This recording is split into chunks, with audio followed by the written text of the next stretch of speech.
Estamos retornando com o programa Velha Nova Friburgo e hoje falando de uma fera, o Pantera Negra. Vamos falar da memória dele e conosco o seu filho Guaraci. A gente já começou a falar assim da vinda dele a Friburgo, da profissão dele, né? Além de ferreiro, você estava falando que ele exerceu outras atividades aqui em Friburgo, né, Guaraci? Justamente. É porque o papai ele aprendeu boxe sem mestre, né? Ele não tinha assim instrutor. Mas naquela época já tinha o boxe aqui dentro de Nova Friburgo, então ele assistia algumas lutas por curiosidade, ele começou a aprender o boxe sem mestre. Depois ele foi descoberto pelo Doca Barreto. Você se lembra assim dele treinando na sua casa? Não, aqui não, ele treinava quando morava na Rua General Osório assim. Mas ele treinava onde? Bom, ele morou na Rua General Osório, então morou também no Morro Santa Terezinha, então ele ficava pulando corda, batendo saco de areia lá. Aí o pessoal era saco de areia mesmo, né? Não era aquelas coisas que a gente vê hoje em academia, não. É isso mesmo. Era um saco mesmo, você botava areia, não, assim. Botava... Saco de quê? De café, não, enchia de coisa? pão ali assim, para ficar batendo. Sabe como é que aí pulava corda também, tinha o puxa-bola, o teto de sol também, para ficar batendo assim, né? Sozinho, ele treinava sozinho. É uma boa bola de couro batendo assim. Aí papai já tinha feito algumas lutas na época, né? E tem um rapaz que olhou assim, colega dele, né? Aí viu que ele estava se destacando, então o nome do papai é Felisberto. Aí ele falou assim: aí Pantera. Ah, não, meu nome é Felisberto. Não, você vai ser o Pantera Negra agora. Aí começou Pantera Negra para cá, Pantera Negra para lá e começou. Aí depois apelidei de Pantera Negra, né? E aí, tá, pode continuar. Aí agora tem um negócio, a gente tem que entender que o papai falava que o primeiro Pantera Negra que apareceu no Brasil foi ali para o Santos, aprendeu a boxear no Canadá. Então depois que o Alípio Santos pendurou as luvas, aí que apareceu o papai foi o segundo que apareceu no Brasil. Mas o primeiro que apareceu no Brasil foi o Alípio Santos. Aí depois apelidaram o papai de Pantera Negra. E o papai também já lutou no circo desse Alípio Santos, que foi o primeiro Pantera Negra que apareceu no Brasil. Já apareceu aqui o circo do Pantera Negra. Papai, seu pai teve circo? Não, o circo é do outro Pantera Negra. Papai nunca teve circo, não. Uma vez montaram um circo na Rua Bahia, aí papai lutou até no circo dele, mas o circo era do outro Pantera Negra. Antigamente lutava no circo? Lutava no circo também, lutava. Mas era assim, tinham as atrações do circo e uma das atrações era o boxe também. Às vezes chamava o pai, vamos ver agora o Pantera Negra, vai lutar no circo do Pantera Negra, do Alípio Santos. O pai lutava na Rua Bahia, lutou também uma vez. O pessoal contava na época, porque eu não conhecia o papai lutando boxe, né? O Janaína, ele está falando, Friburgo, nós tivemos diversos espaços de É isso que eu te perguntar, a gente falava do pugilismo. Uma das principais era aqui no Paissandu, esquina do Paissandu com a rua Júlio Zarco, aonde tem hoje um prédio ali ao lado da Superpão. Naquele pedaço ali tinha um grande hotel, um antigo hotel, que era muito frequentado pelo pessoal que vinha para o sanatório naval. Até ele era um prédio de 2 pavimentos de madeira, um prédio histórico mesmo em Friburgo, um casarão grande ali. Depois, no centro da Praça Getúlio Vargas, onde também tem um edifício do Nelson Chaves, que era um grande amigo de Ademar de Barro, do lado da Predial Primos, onde tem a Predial Primos hoje, não tem um edifício ali? Certo. Aquele prédio ali foi uma academia também. No Fluminense, no antigo... Aí você está falando academia. Academia de boxe. E onde também ocorriam as lutas. Ocorriam as lutas. E esse pessoal, no caso o Pantera Negra, ele foi campeão brasileiro em 1933. Certo? Aí o boxe se desenvolveu em Friburgo e depois... A partir dele. Aí depois veio um friburguês chamado, um gaúcho, chamado Geraldino dos Santos. Ele veio para trabalhar como lenhador do sanatório naval. O seu Geraldino dos Santos, ele era um senhor muito forte, gaúcho. Nem precisa dizer lenhador, né? Já imagina. Então, sabe a função dele? Ele era fogão a lenha.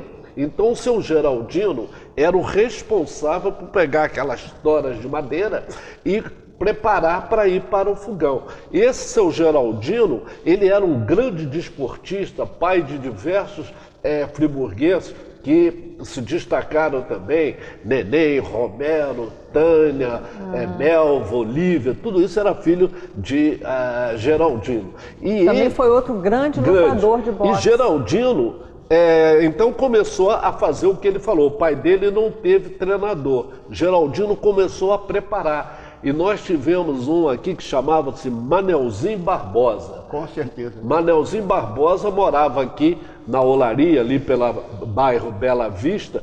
Era um grande boxeador. Era peso médio, ele era peso bom médio. Depois tinha um outro que lutava sempre com o Manelzinho Barbosa, chamava-se Zé Café. Não sei se você conheceu. Ouvi falar também. Viu falar? Zé Café. Zé Café já era um corpo mais fino, né, do que o Manelzinho Barbosa. Acho que era peso galo, o Zé Café. Zé Café.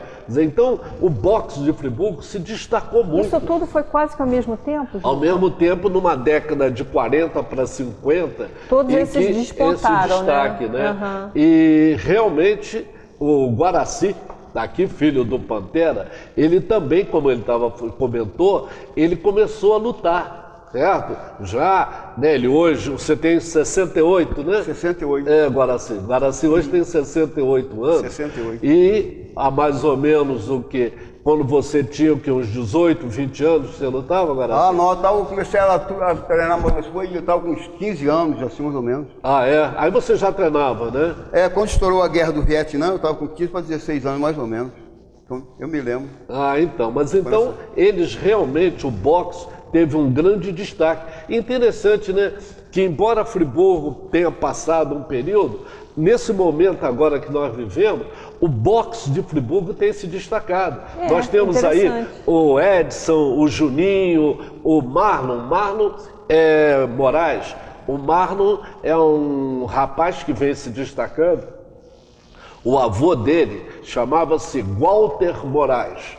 Walter foi um dos maiores zagueiros do futebol de Friburgo, ídolo do Fluminense Futebol Clube, aqui de Friburgo, Fluminense Atlético Clube. O Walter era um sujeito maravilhoso, certo? De uma educação a vida inteira ao lado do Descartes. Ele fez muito pelo friburguense de hoje. O filho dele, mais tarde, era jogador do juvenil do Fluminense. Nessa época eu já era diretor do Friburgo e levei o filho do Walter, o Titio, do Fluminense para o Friburgo. E ele no Friburgo, o Titio, se destacou, está aí hoje, jornalista da televisão, está aqui, tem uma foto dele. O Titio é pai desse menino que é hoje campeão brasileiro e que já está disputando o campeonato internacional, agora vai ser contratado, né? Vai passar para peso galo, né? E com destaque. Então essa turma toda, você vê, Friburgo vem se destacando nessa área esportiva. A gente podia até estabelecer o seguinte, a gente teve assim, esses lutadores todos na década de 40 do século 20 e hoje a gente está assim, depois dessa geração, somente agora, quase 100 anos depois, está surgindo uma nova geração e de destaques, né? As academias aí estão lotadas de rapazes treinando, se preparando, se empolgando, e também um grande mercado também, né, para esses campeões, né? Você se lembra assim, seu pai tinha preocupação com uma alimentação especial? Papai ele faz assim, papai sempre se alimentava bem, muita verdura. Às vezes ele pegava, ele vinha lá da General Osório e ia correndo até no Cônigo. Era 4 horas da madrugada, depois voltava novamente. Corria muito também, ele fazendo exercício, como é que é, né? Por conta dele, né? De início ele não tinha ninguém assim auxiliando ele no treinamento, não, né? Porque que eu me lembro, mesmo quando ele foi campeão brasileiro, eu nem sei quem que foi o técnico dele na época, não fala aí quem que foi o técnico, entende? Né? Aí não fala o nome do técnico, eu sei que o Doca Barreto, ele que era empresário aqui na Friburgo. Então ele lutou, ele fez umas 6 ou 7 lutas no campo do Esperança, do Fluminense, né? No Suspiro, né? Que até as fotos aqui. Agora eu não falo quem que era o técnico dele, não fala. Ô, Guaraci, você está falando aí, você não chegou a conhecer o Doca Barreto? Ou você não conheci. Doca Barreto, deixa eu te dizer, Doca Barreto, o nome dele era José Câmara Barreto, advogado brilhante, grande jornalista. Ele foi chefe do gabinete do governador do estado, Edmundo de Macedo Soares. E esse Doca Barreto é de uma família muito tradicional do Friburgo. Mais tarde, ele foi muito amigo de um friburguense chamado Aristide Casado, que trouxe o Doca Barreto para Friburgo. E o Doca Barreto foi, na década de 40, 50 e 60, o grande destaque do Friburgo Futebol Clube. Doca Barreto chegou a ser o presidente do Friburgo e ele era apaixonado realmente pelo boxe. Ele era uma figura, ele era um intelectual de Friburgo que nós tínhamos, Janaína, em Niterói e no Rio. Chamava-se Dr. José Câmara Barreto. Uma figura de família tradicional. Nome de rua no Rio, Tem, famoso ele. Ele veio para cá, morou muito tempo aqui no centro da cidade e depois ele foi morar ali perto do Concentrado, como é o nome ali? Véu das Noivas? Véu das Noivas. Ele morava debaixo, realmente, tinha o Véu das Noivas e logo em seguida tinha um sítio dele. Felizmente ele teve uma morte muito trágica, que houve um assalto e nesse assalto ele foi morto. Mas é uma figura que você está falando, o Doca, a profissão dele não era empresário. É porque na realidade ele tinha um relacionamento muito grande. Falava com uma facilidade, se expressava tão bem e ele então era como se fosse um embaixador do esporte e político também, né? Foi político importante, prestigiou muita gente em Friburgo. Na época da fundação do SESI e do SENAI em Friburgo, o Doca era uma figura de destaque, que é esse homem que ajudou muito seu pai nas grandes lutas e nas viagens também. Tem a foto dele aí também. Seu pai foi um ídolo para você, né? Como é que você via seu pai assim? Como é que é? Ele foi um ídolo assim para você? Meu pai, sabe como é que é, né? Depois que ele se profissionalizou, aí teve até um colega dele que trabalhava era sócio da Sociedade Esportiva Friburguense, queria levar ele para lutar na Alemanha, mas aí, não vou ficar por aqui mesmo, aí ficava minha avó, filho, não vai para lá não, fica aqui, não vai para lá não. Aí aquele negócio de mamãe não quer, que não sei o que lá, e papai, ele era para ter lutar na Alemanha, teve um amigo dele que ia. E você se lembra desse período assim que seu pai era um ídolo, e todo mundo na rua, o filho do Pantera Negra, alguma coisa assim?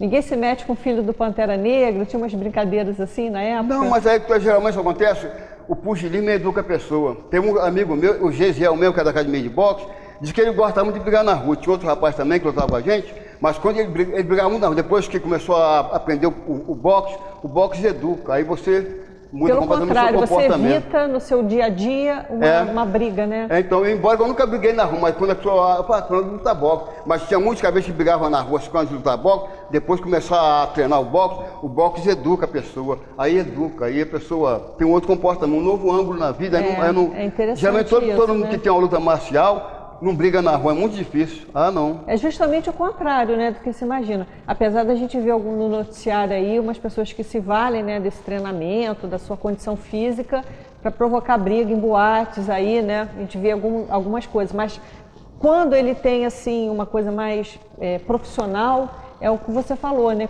ao contrário, ele evita a briga, evita o confronto, porque você sabe que você tem um preparo melhor, né, do que o seu adversário. Eu estou vendo aqui a manchete. Sensacionais declarações de Pantera Negra, né? Só dava ele nos jornais na época, né? A gente vai fazer um intervalo e daqui a pouco a gente retorna falando mais sobre essa fera que é o Pantera Negra.